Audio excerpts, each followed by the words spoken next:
Hello again, everyone. I'm Germain. Welcome to INFOcus People and Places. We're on the road today. We have traveled over to Lucius Shaw Lane. I'm amazed I got that out without slurring it, so we're going to stick with that. And we're here talking with Middlebury Police Chief at their wonderful new headquarters, Tom Henley. Hi, Tom. Hi, Jerry. Good to see you again. Yeah, thanks for inviting us over here to take this little tour of your facility. It's not really new. I mean, I think maybe it still looks really relatively new, but it's been around a few years now. We've been in the building almost 3 years. And before that, of course, you were downstairs in the subterranean vault of the municipal building downtown, and you shared it with snakes and other crazy critters, and it just was not a pleasant place. No, it wasn't a pleasant place. It was difficult to work in. It was filthy dirty. Nobody has replaced us since we've been out of there, if that tells you anything. People learn not to go down there, I guess. That's right. There's a lot of work that needs to be done. It doesn't meet any of the codes, so it's not some place that you're going to find any tenants in there in the immediate future. How many years were you there in the municipal basement? They actually moved down into that basement from upstairs sometime in the early to mid-'80s. So quite a while, actually. They were there quite a while. Again, they had some space issues in the upstairs, the main part of the municipal building, and they needed to get space somewhere, and at the time, that was the expedient way to do it. So, in a nutshell, what were you not capable of doing being in that atmosphere there as opposed to now? Well, first and foremost, treating both people that came in there and employees there humanely. I mean, the place was just not a comfortable place to be. There was no privacy. Anybody coming in that was a victim had no privacy. They were on display. There was no discreet place to talk to them. It was just not a good thing. It wasn't handicap accessible. Anybody with an ambulatory disability couldn't access the offices. The hallways were awful. It was on 3 different levels, half levels down the basement. So the heating system was awful. Any kind of air conditioning or air movement or air handling was non-existent at all. So in the summertime, once those bricks got heated up, it was stifling in that basement. All right, so we're going to see the improvements now that they're here in their new facility. If you have not had a chance to come over here, and Tom, in past conversations, I know that you have said that people can come over here, groups can come over here for tours, just call ahead. That's right. We keep a schedule. The room that we're going to go into next has been used quite frequently by a number of different groups here in the community. And we're going to head into the community room here in just a moment. But first, quickly bring us up to date. You were in the basement of the municipal building. You got the funds together. I know it took a while, and of course, the construction work here took a little while as well, but it's certainly worth it. Very well worth it. The construction went along exceedingly well, as they say, on time and within budget, and we were in here. The only snafu to moving in was a telephone company issue where they didn't cut the orders on time to get our phone service, so we were 2 months late moving in. We should have been in March instead of May, but it was well worth the wait. What is the price tag on this place? This building cost, the basic building, was $1.78 million. And one of the things that we were able to do here, since it was already town-owned land, all the money went into the construction. Now, we augmented that with probably another $250,000 in different grants that provided us the technical equipment that you'll see in the building. It was not funded by the general fund or by property taxes. Was there a building here already?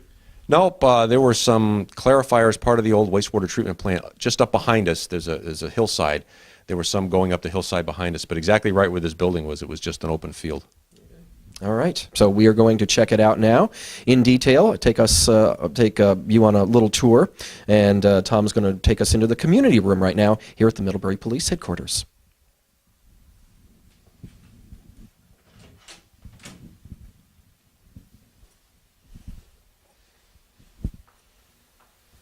We are now in the community room at the Middlebury Police Headquarters on Lucius Shaw Lane here in Middlebury. They've been here 3 years. This is Tom Henley once again. And Tom, you are going to show us around this room. Actually pretty basic. This is not just for police business. Actually, do you do a lot of police business in here as well as offer it to community groups? Well, this is kind of an all-purpose room. Many community groups use this, especially during the day and even some evenings for a variety of nonprofit meetings and things. We use it as our training room. We use it here for large briefings, for interagency things. And during the recent blizzard in February, Valentine's Day, we actually had this set up as a temporary shelter for people that might have been stranded. A lot of people lost temporary use of their homes due to CO problems in the homes, and we needed a place to put them, so we actually set this room up to receive people. And we set a TV up in here, and it was actually quite comfortable in here, even though the storm was raging outside. Yeah, talk a little bit about the police response to that and the community response to that. That was a mess. Really wasn't too bad. The storm was, it was a snowstorm, and thankfully people were prepared for it. A lot of places were closed before the storm got too bad. Of course, at the police department, we not only do the police work, we run the town's emergency management. So we had to be prepared long before the storm, and we were. We had everything all set up here to operate. We had shelter arrangements in place. A lot of different things. We had a stockpile of food here in case we had to shelter people. We had all set to feed them if necessary overnight. And then our staff, too. We had 2 employees that couldn't get home, so we had to find some lodging for them. But we were fairly well prepared. We had no real tragedies other than 19 or 20 people that we sent to the hospital for CO poisoning. But other than that, it's a snowstorm, and they happen here, and we're pretty used to them. But we were prepared and mobilized for the worst. Besides snowstorms, what other kind of emergencies would your headquarters service? I mean, this room we're talking about, a multi-purpose room, this headquarters is really a multi-purpose. I mean, you're like a command center in the Addison County area. We are. This room we can broadcast cable out of. We've got a reverse feed cable here, so if we had a major event going on, we could link up with MCTV and run broadcasts right out of this room in real time. This room and another room I'm going to show you, which actually serves as our emergency communications center, is set up for those purposes. We have special phone lines in there that aren't part of our regular phone system, so that if we, for some reason, lost our switch here, we could still operate with telephones. And we were pretty much gearing up for that for the storm. Pretty much the big worry we had was the sheltering of people, stranded motorists. We had a lot of people that were stuck and had to be picked up and brought somewhere. Talk a little bit about how people can get this room. It's probably not a major process. They should just call the police station. Yeah, it's a simple process. We kind of restrict the capacity of this room depending on what you want to use it for. In this configuration, it's in a classroom, typical classroom type, and we try to keep it to 18 people at the maximum. It's not that big a room after all. However, in a roundtable format, you can get comfortably here 22, 24 people in this room. So first of all, they have to know that they can fit in the room, and number two, it's a simple matter of just calling the police at 388-3191 and saying, we'd like to see if your room is available for X time on X date, and the dispatchers have the schedule out there, and if it's available, they just put you in and you're all set. And there's also a little kitchen area as well.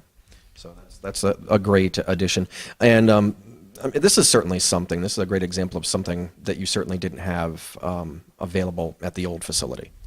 Oh, no. There were many times when we'd want to use the Selectmen's conference room and get preempted out of there. We had instructors coming from the police academy that were doing a regional training that we hosted, and we got preempted out of the room for something that somebody else needed the room for, and we had to scramble at the last minute to find a place to hold our training.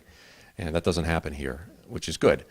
But, space like this was needed in the town, obvious with the use it gets, that it is needed, and it's now here, and it's cost-free. I mean, it's easy to get in and out of. There's plenty of parking. And it's a fairly secure place here on site.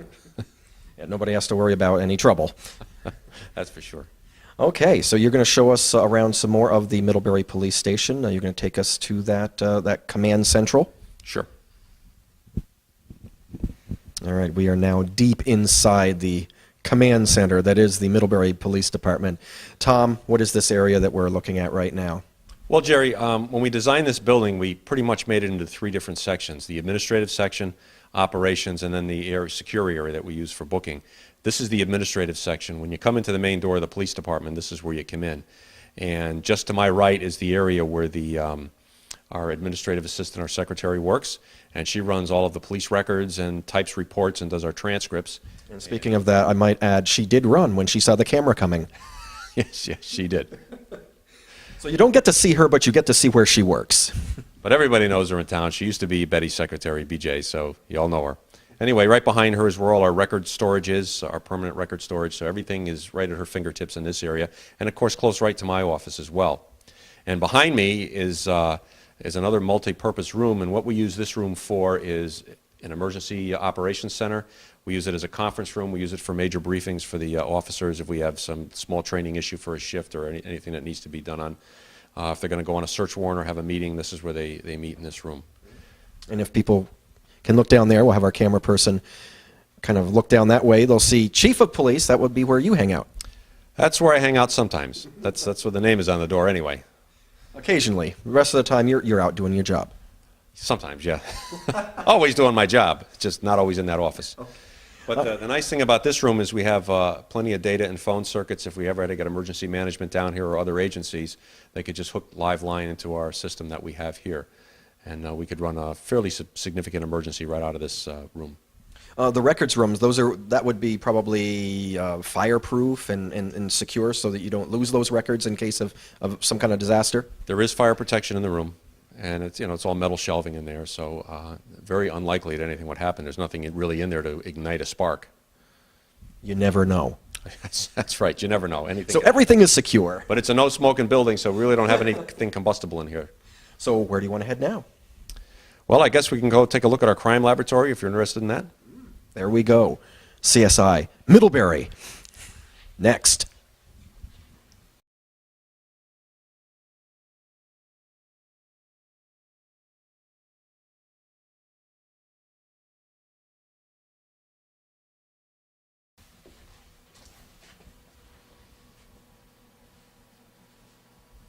So this is it, CSI Middlebury.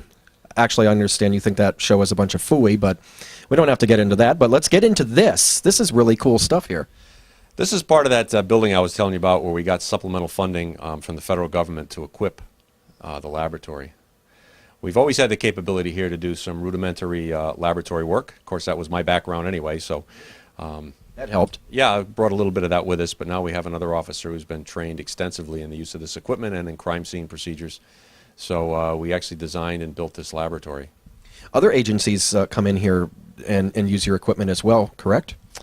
Yeah, we periodically will get a request. In fact, when the state of Vermont Crime Lab lost all their fingerprint examiners, we had our own Jason Covey here go up to the state lab and work in the state lab one day a week to help them get their statewide backload. Of course, they do a lot of favors for us too, so it's kind of a mutual aid working together. But now that they're fully staffed and Jason's home all the time and doing some work, but there is a time lag in sending evidence to the laboratory, and we've had a lot of cases where had we not had this, the cases would have been shelved for 6 months to a year before we could resume any investigation on it. Now we can do the work almost instantaneously on a lot of our cases. Well, let's get into some detail here and have the camera pan around. Tell us a little bit about what we are looking at. Let's start right over here with these footprints, shoe prints. This was a burglary case where our Jason Covey had done an identification on shoe prints. Somebody had done a burglary, a shoe print in the snow, and then an impression from the known shoe, and he made a comparison on that. Some of the other equipment we have in here is more designed for obtaining latent fingerprints. We have different cabinets here, one for powders, one for vaporized chemicals, one for something we call super glue, generic term, but it's a cyanoacrylate vapors that we use. We have a device called a polylight, which illuminates things at different light frequencies. So it allow you to look at something and differentiate between the substrate and this foreign matter that might be on top of it. It'll make everything glows or gives off luminescence at different frequencies of light. So that device there can give us those different frequencies of light so we can recover things, hairs, fibers, that sort of thing, fingerprints. Some of the processes we use go all the way from just your basic fingerprint powders to rhodamine dyes and a variety of other chemical substances that require alternate light sources to illuminate, and then we can photograph them with our digital camera equipment. Getting back to CSI for just a moment, have you guys had something, and I know that this is your background, so I mean you probably love all of this stuff, but has there been like a case that you've used some of this stuff and it's just it's just been really exciting how it all worked out using this really modern equipment? Yeah, routinely we do a lot of this stuff. I mean, Jason's in here every week, sometimes every day, processing stuff, and for your basic run-of-the-mill cases that we get, I mean, sometimes we meet with some great success. But some of the more major cases, 2 years ago in East Middlebury when we had a multiple shooting, a narcotics-related event, Jason was able to go out there and reconstruct the whole thing, the whole event as to how it happened, in what order the shots were fired. Brought a lot of evidence back here where he processed and got a lot of valuable evidence off that to help in the subsequent case. The particular case you see with the shoe print was a case where an individual went in and actually destroyed the inside of a house, did $30,000 to $50,000 worth of damage, came back, tried to burn the house down, stole a firearm from another house, tried to abduct a college student at gunpoint with a stolen gun from the house. I did a lot of crazy things. And because we were able to work on these cases fairly quickly and get the physical evidence down, It led to convictions in all those cases, the shooting cases, the burglary cases. Without that physical evidence, we would not have been able to make an arrest because we had no witnesses that could make any identification. So it worked out really well. So that's the kind of thing we can use our lab for. And most of the cases we get are not that glamorous. They're routine burglaries or larcenies or some other things. But the other area we're venturing into, too, is computer crime. We've got a whole, we're building a forensic computer laboratory now that we've actually got the computer equipment in that we got a grant for, and we have 2 officers trained on computer forensics. So for all those identity theft cases and people's computers have been, used for other things, child porn and all that, we can actually reconstruct the computers using that. So we're moving into some technology. The old days of, hitting somebody over the head and stealing their pocketbook still occur, but not to the frequency that we're used to. We're more now getting into technological crimes, and it's this kind of stuff that helps us be a little better prepared for it. And I don't think it's possible now to say, well, we're in Vermont, we're exempt from everything, we're sheltered from everything. I mean, as you well know, and people that read the papers, watch the news on TV, listen to the news on the radio, that, I mean, there's more and more murders, high-profile kind of crimes happening here in Vermont. And you guys are right there on the front line now, even though this is Middlebury, and you've got the equipment to battle it. We do, and there's a perception, especially here at a town meeting, in the most recent town meeting, that these things don't happen here, but we don't live in a gated community. Route 7 connects Norwalk, which was right near New York City, all the way with Montreal, and we get a lot of transient-type crime here. A lot of people coming in from out of town. Of course, the child porn is done on the internet, so that could come from any place, and we've got an active case right now with one where they're reconstructing the hard drive on the computer, try to get some evidence off of that. So it's not stuff that people can see a lot of times, but we're working with it, and we try to keep a lid on it so that people don't see it, and at least we give the semblance that the community is safe. But there's always a risk out there, and we try to be better prepared for it. And I know you and I have talked before about the post 9/11 world. How involved are you in that? Obviously, you have the emergency control center here, and if something were to happen, you are prepared for that. But how far into the world of the war on terrorism does the Middlebury Police Department go, or could go? More a matter of vigilance than actual work. We receive the intelligence bulletins from the Northeast as to anything that's going on. We try to keep an eye on trends, anything suspicious, of course. We've sent some information up to the Vermont Fusion Center, which is a conglomeration of federal, state, and local law enforcement authorities. And, it starts at the local level, and we're at the local level, so we just feed it up. But it's mostly being aware, having a higher level of vigilance. Okay. Where are we heading off to next? Well, I think we can maybe venture into the operations section a little bit. Okay. See how things work day to day. Let's go do that.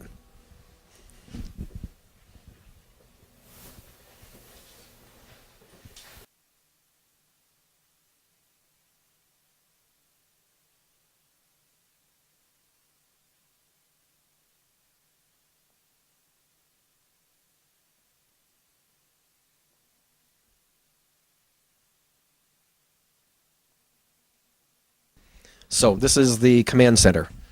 This is the dispatch room. This is where all the calls come in, where the dispatcher really has his thumb on everything that's going on here in the department. So what are we seeing up on the TV screens?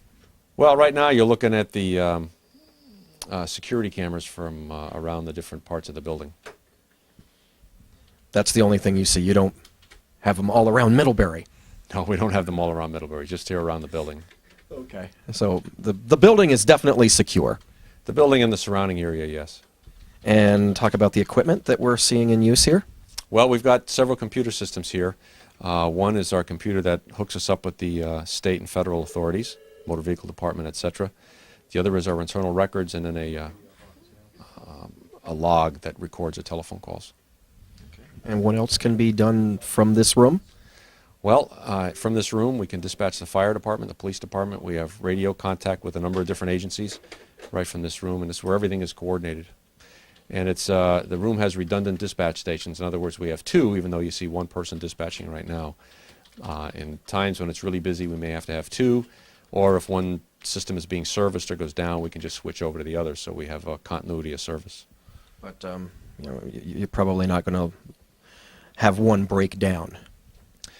No, Or is that a possibility? well, anything's a possibility. They're all digital systems nowadays instead of the old tube mechanical things that they were years ago. But anything can happen, so we've got to be prepared. We can't just shut down the operation. Okay, so this is operations. What are we going to look at next? Well, right behind us, as part of this, is where the sergeants work. Their office is right here, as you can see with a window right behind me. They can monitor and keep track of everything that's going on, and they really run the day-to-day, minute-by-minute operations. That really is the front line. Yes. All right, very good. So our tour of the Middlebury Police Station continues. Where to next, Chief?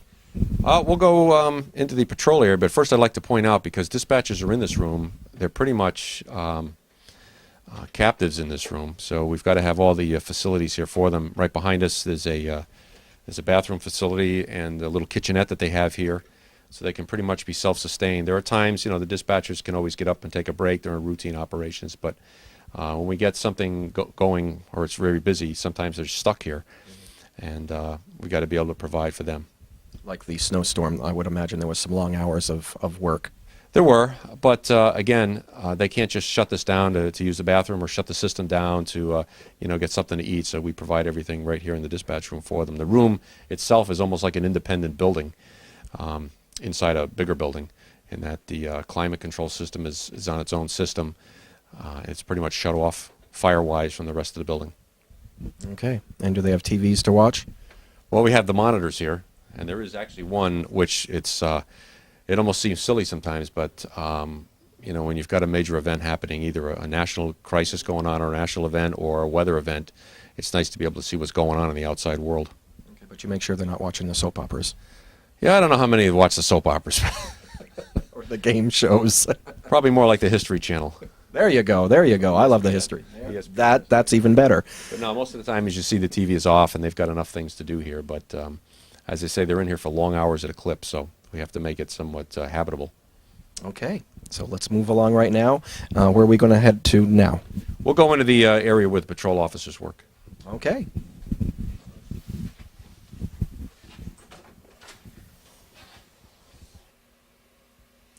On our way to the patrol area here at the Middlebury Police Headquarters, Chief Tom Hanley, you want to tell us a little bit about this small room that you have here?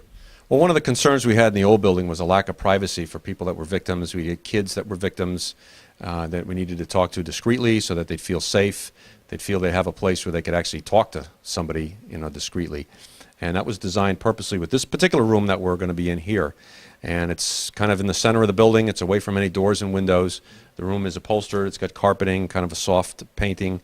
And we can even change the kind of lights that we use in the room with the flip of a switch, either the double wall sconce or the overhead office type lighting. And so it sets a much better atmosphere, kind of puts a person in a little more relaxed state. They feel secure, and gives them a little more discreetness, when they've been violated somehow. And it's equipped with a laptop computer as well. Yep, many times we have to take statements and do our interviews that way, so it facilitates that. And of course, the room is tape recorded. It's part of our video system here at headquarters, because any interview naturally has to be recorded. We have to preserve it for evidence. And a camera as well. Yes, but they're hidden, so they're not like somebody standing here with a camera. As there is right now. Like there is now, and I'm very nervous, so you can see what happens. All right, so let's continue along to the patrol area. Very good.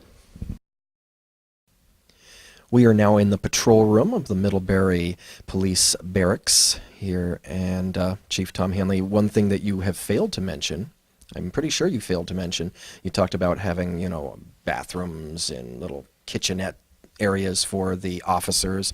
You've got a gym, a well-stocked gym down the hall. Well, it's not really a gym. It's a small room that we've got some exercise equipment. Actually, the American Legion and Neat Repeats provided the equipment for us. That's really cool. Well, we have fitness standards here. Any officer hired after September of '98 has to maintain annual physical fitness standards, and they go through 2 tests annually. They go through an early test and then our test that really counts. And that'll be coming up in another 2 months, so this equipment is designed to make sure they stay physically fit. They can handle the stress and the physical requirements of the job. How do you find the officers? Or do they find you? We usually begin a recruitment process, and we have fairly high standards here. So the ones that make it to take the actual test are pretty much the cream of the crop anyway. So we've been very fortunate. About half of the officers here have 4-year degrees. And it's funny, they've got them in a variety of different fields, everything from political science to sociology to, of course, criminal justice and a few other fields. And a number of them have 2-year degrees and are working on them. And then we have a few that are just in the degree process now. So it's nice that they come from a pretty well-rounded background, and they come from all over the place. We have an officer here that came from Norway. We have one here from Long Island, New York. I came from Connecticut myself. A number of them are right from this immediate Addison County area, but they come with a variety of different backgrounds and skills, so it really makes us kind of well-rounded. Do the majority of them have military backgrounds? Does that help? What we look for and how we advertise and how we recruit is we look for a record of success, whether it's in the field of education or whether it's in your MOS and your military background, your military specialty. And we're looking for people that just don't have paper degrees. We want to see some success. We want to see some progress that they've made in their careers or in their lives up to that point. And so we look beyond the paperwork that comes with them, the pedigree, as it were. Try to find there's more to them. Well, let's talk a little bit about this room here and this area, the patrol area. What are we going to see? Well, this is the room the patrol officers work. They enter this room right from the outside, and this is their workstation. Everything they need pretty much is right in this area. To my right, there are 2 closets here where a lot of their equipment is and paperwork they need to use. We walk by the area where they store their portable radios and flashlights and banks of battery chargers. The physical evidence intake area is in that hallway as well. You saw some lockers in the wall and some other things. So we try to make it self-contained here so they can work right out of here. All right, so let's talk a little bit about the bat belt and all the bat equipment. I mean, what does a standard Middlebury police officer carry with him? Pretty much the tools of the trade that they need. They carry what's called a straight baton, a collapsible straight baton. Some of them are still using the old, what we call PR-24s, the side handle batons. We found the straight baton is much easier to carry and more likely to be with them. It's just as versatile as the side handle baton. They carry a chemical agent, a pepper spray. They carry their firearm, of course, some protective equipment they carry with them as well. Would that be bulletproof vests and the like? They wear their ballistic vests, but they carry, rubber gloves. They carry a mask for biohazards and things like that. Their little CSI kit? Some of that stuff is in the cars. They've got their little, I guess you want to call it, CSI kit is out there. But I'm sorry. any kind of a major crime, I don't know if you didn't see it in the lab probably, but there was a room there with some silver-colored cases that were stacked up on a hand cart. And we have a large truck that we use. We got some years ago as part of a county-wide initiative for emergency management. And we use that as our crime scene vehicle if we're doing major search warrants, and everything is compartmentalized, so we just roll the equipment out into that truck and off we go. And that's for major crimes and things like that. We can actually set up headquarters remotely and operate out of that. All right. All right, he has brought us to the booking room, so I have a feeling we're going to be going into the booking room, correct? That's right, Jerry. This room has the most interest. Anytime we do, especially a kids group here, they all want to see the booking room. They all want to see jail cells and things. So here we go. And there's a very stern warning on the door, as you will see.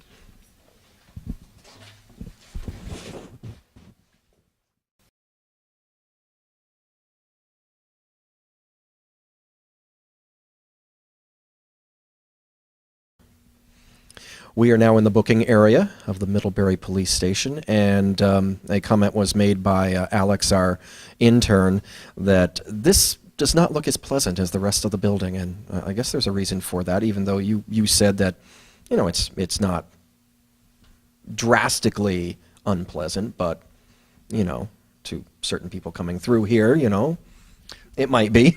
Well, form follows function, and the design of this room was to be secure and pretty much unbreakable, and to have nothing in this room that could be used as either a weapon or that you could get hurt on. No kitchenettes and no TVs. No kitchenettes and no TVs and none of the comforts of home, but it is, relatively comfortable. All right, take us through the process. Somebody comes in here, they are being booked. What is the usual routine? Well, first of all, this is not a jail. It's simply a temporary holding, and they're never here. I think the longest duration they would be here is maybe 4 hours, and that's only waiting either release or transfer to a jail facility.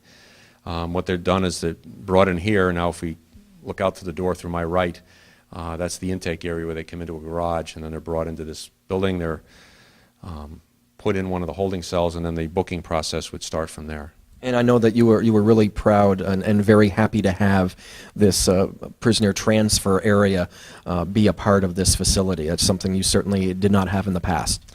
No, if you run afoul of the law and you're taken into the custody of the police, you have a measure of dignity just like anybody else. And unfortunately, in the other building, you'd be brought into a parking lot right across from a creamy stand, and you'd be paraded across that parking lot in handcuffs after being driven down Main Street in the stop-and-go traffic, so you're sitting in the back of a police car for everybody in the world to see you.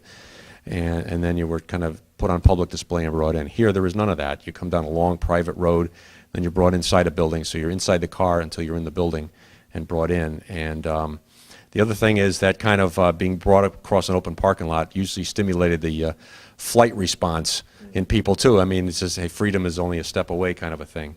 And that doesn't happen here. There's a calming effect when you come into this building and that big door shuts behind you. It says you're not going anywhere, so it's futile to make any attempt, which is good for us because it saves a lot of aggravation that we have to deal with somebody who may be under the influence of some sort of narcotic or maybe just a dangerous person, that we can take away that kind of flight response from them, and things tend to be a lot calmer in here. We do get a lot of violent people in here kicking the walls and screaming and yelling and trying to bang the lights and break the lights and things. That could hurt. Those are concrete walls. Well, usually they're a bit anesthetized when that happens, and they usually suffer the pains of that later when that anesthesia wears off, so to speak. But yeah, it's a much safer place for the officers. It's safer for them. There's less conflict here than there was in the other place. It's far safer.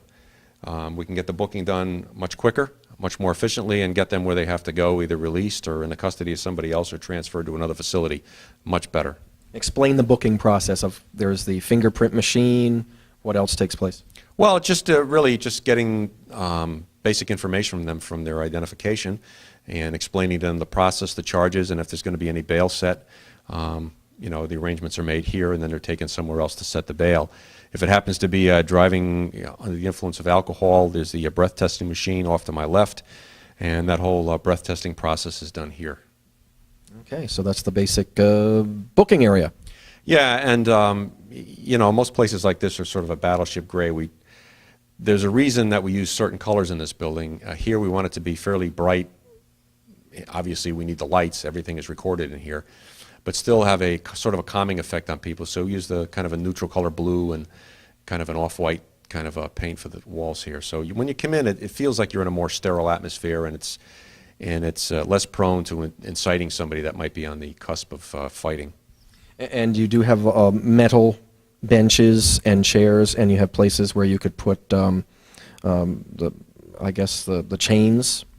Yeah, we can actually hold securely here about 8 or 9 people if we had to. I don't think we've ever had to hold more than 3 at any one time. But the capacity is here. Middlebury is a growing community, and the influence from outside Middlebury is growing. And so we've got to be prepared for that. This room isn't going to get any bigger in the next 20 years, so we had to be prepared for that. There's a number of different little rooms off here.